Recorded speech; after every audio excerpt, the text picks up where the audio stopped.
So here's the deal. I took the boat out last week, and in the middle of the trip, it had a hard time starting. Like the boat wouldn't start. And that's like the worst feeling you could have, is when you're in the middle of the bay out on the water and then your boat just all of a sudden just won't start.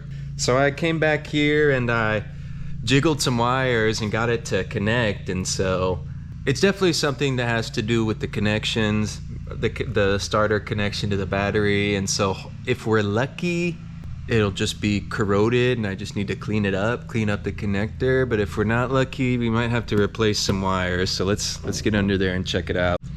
This is my boat, by the way.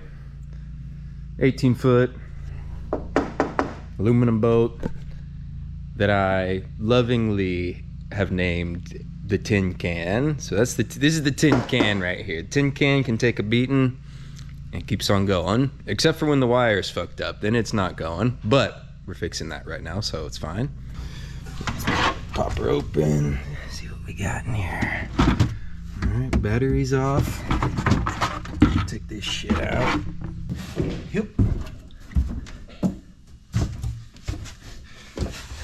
Now, the most important step in doing any electrical work on cars, boats, motorcycles, whatever. The most important step is to disconnect the battery before you do anything. Seems like common sense, but I've made the mistake before. And that's a mistake you only need to make one time. So first things first, disconnect the battery.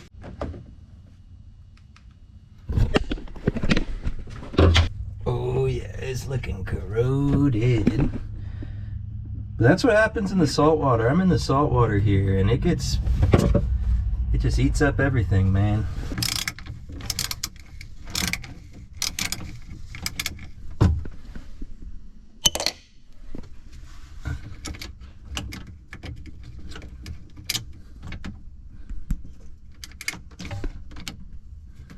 Oh my gosh, that's corroded.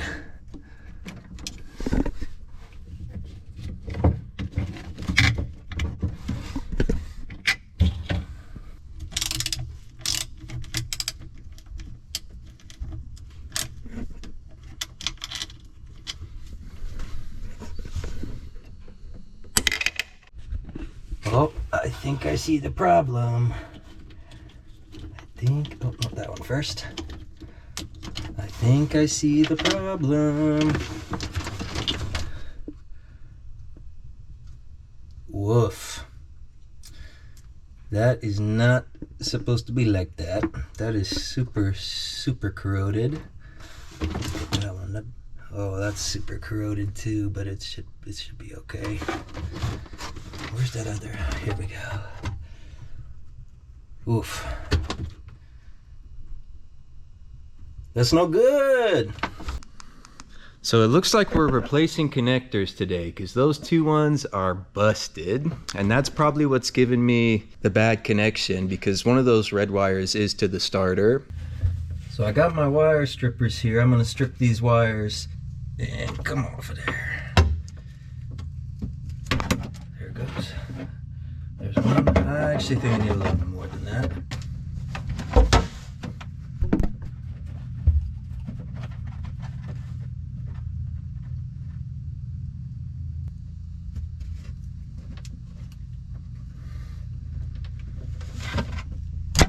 Whoa! Just at the very tip right there, there's some corrosion. So I'm gonna chop that off. And let's look at this one. That one actually looks pretty good, but I am gonna chop off just the end of it. All right, those are the connectors I'm using. I'm gonna put them on now. That one. Make sure it fits. Yep, it fits. Where's my clamping tool? Here we go. Now we're gonna clamp it.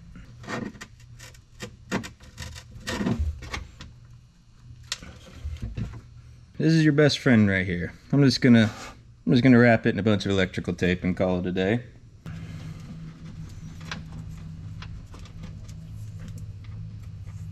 It doesn't look like very good craftsmanship, you know, so we'll see. We'll see if this works any better.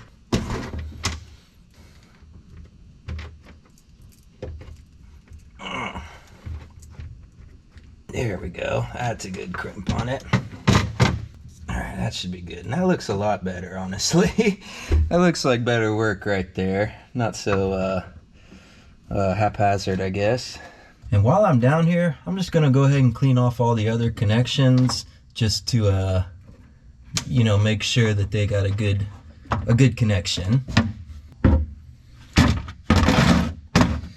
Now, some of you may know this, some of you may not, but the best way to fight corrosion on anything that has to do with your battery or any wires is good old-fashioned Coca-Cola. Coca-Cola eats away corrosion, and so I'm gonna just pour it over and over these connections and scrub it with this brass brush. Gotta take a sip first, though.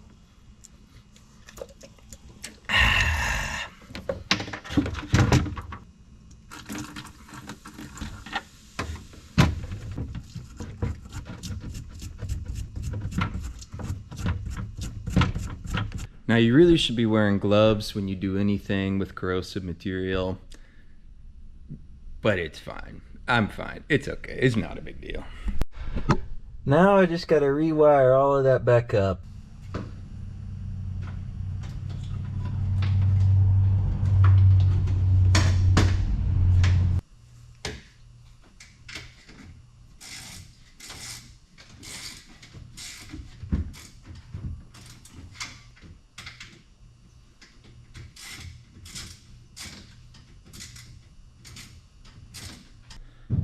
All right, got the battery hooked back up. Now we gotta test and see if it'll run. You might know this, you might not. A boat motor does not work the same as a car engine in the sense that a car engine has an air intake which brings air into the engine to cool it down. But with a boat motor, it has a water intake, so you can't just fire this up without the water intake or your boat will explode and you will die. I don't make the rules. I'm just letting you know so that you don't do that. And so I got to pull this thing out and put it in the grass so I can use this tool right here plus a water hose, and then we can run it. These, by the way, are called ears. If you could pull them apart, they would look just like those really cool headphones that you see the kids wear on the subway that are blasting music out when you're just trying to sit there and read a book. Kind of the same if you think about it.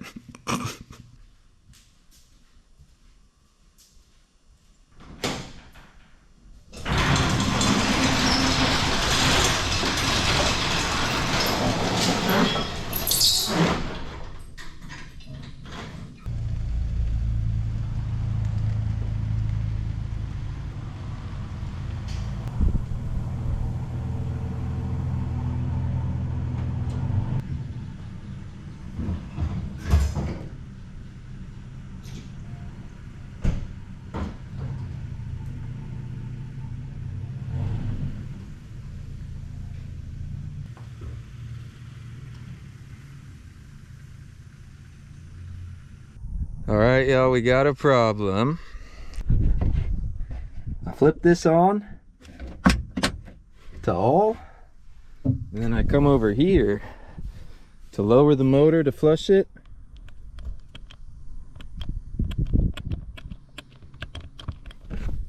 Nothing. Dead as a doornail. So we messed something up along the way, and that's okay because, you know, you don't have to get it right your first try, you just have to get it right eventually, you know. And so I've seen people do this before where they'll put solder in the connection before they crimp it, and I think I might have to do that to make sure all those wires are seated in there right and getting a good connection all the way around. I feel like a dummy now because, you know, before it worked a little bit and then I started touching it and now it don't work at all. So hey, that's the way it goes sometimes, you know. Gotta break a couple eggs to make an omelet. As of right now, the boat is dead, and that really puts a hamper on my plans. We're gonna have to go figure this out, but I'll be back with the tools and we'll figure it out.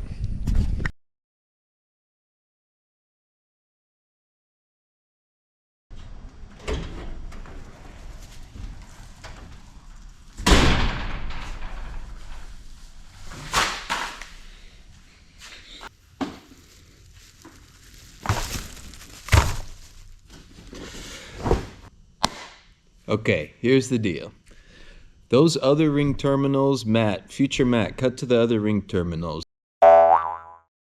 Turns out those suck. So I made the mistake of using those.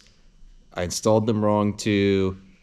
And they're not even useful in this scenario since it's on a boat. They're not even helpful. So those yellow crap pieces of crap are out. They're done. They're dead to me. They're done. They're done. And instead, I went to the store and picked up some of these. Ooh. So these are specifically made for like marine. And then they have the heat shrink around it. So you put it in there, grab your crimping tool, crimp it once, heat shrink it, and you're good.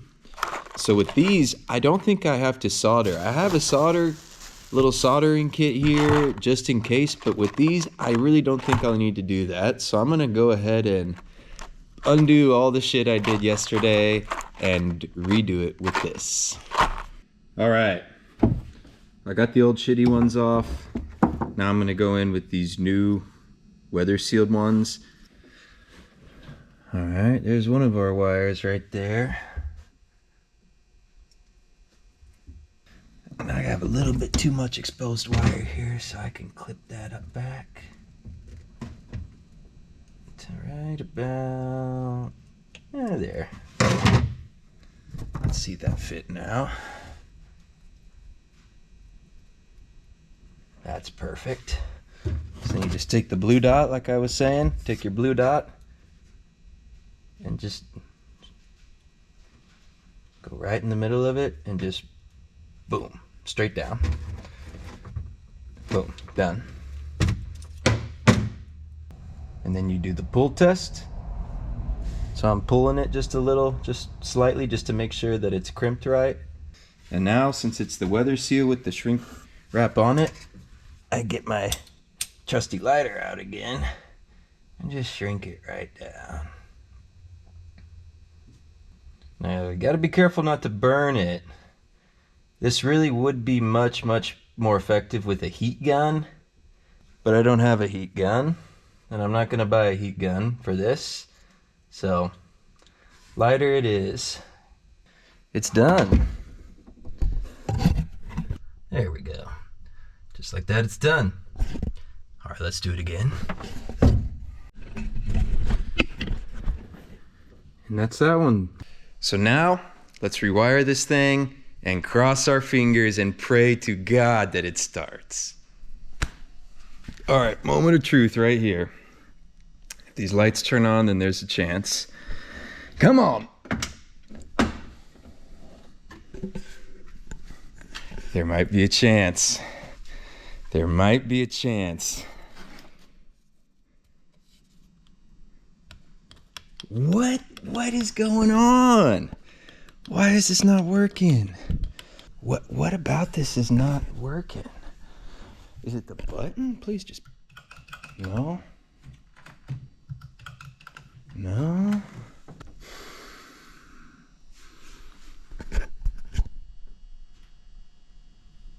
I have no idea. Like just the whole engine isn't getting power right now.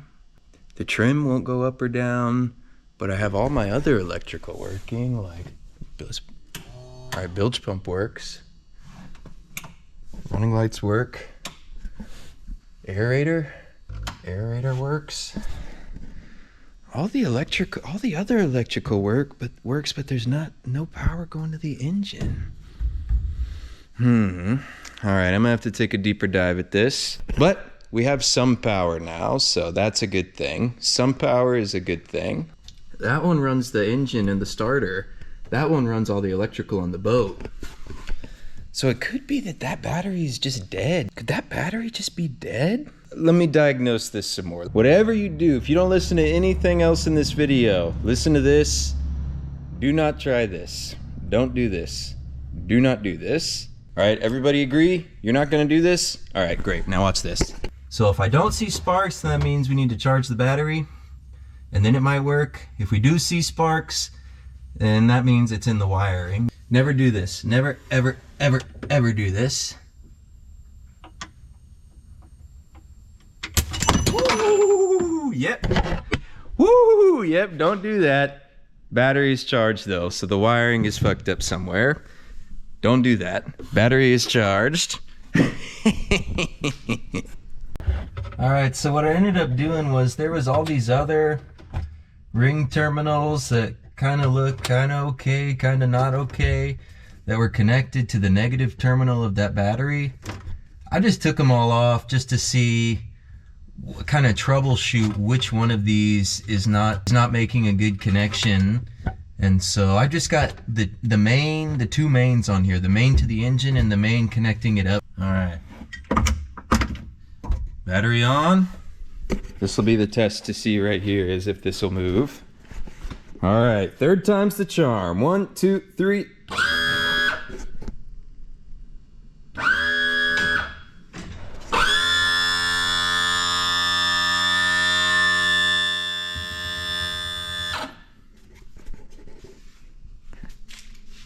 It works. It works. All right, that helps me out a lot. All right, so we know that the trim works again. Let's see if it'll crank. I'm not gonna turn it on right now because I don't have it, the hose hooked up to it, but I'm just gonna see if it'll crank.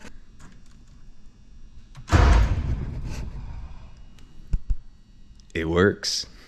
It works. I've got more of those little dealies. I'm just gonna replace them all. So let's pull this out again and hook it up and see if we can get it to start. All right, I got the hose hooked up to the ears, and those holes right there, same on the other side, are the water intake. So you push your ears and cover them up. You open the valve on your hose, get water dripping out here. That's a good sign. And now the only thing left to do is crank it. I can't say that. Now the only thing left to do is see if it'll crank. So those who don't know the bubble, you gotta pump the bubble to get the compression right. Gotta pump the bubble a couple times. It's firm now. Pushing it in engages the choke a little bit. This is a 2-stroke with the carb, so gotta prime that choke a little bit, and then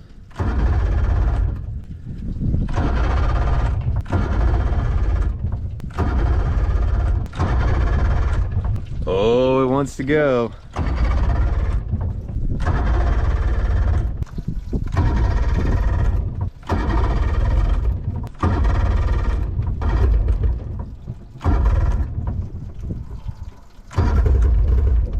Oh, come on, baby, come on. Hey! Hey! She lives! She lives! Fuck yeah. All right. Now we're fucking talking. Now we're back in business, baby. I'm gonna let that thing flush for a little bit.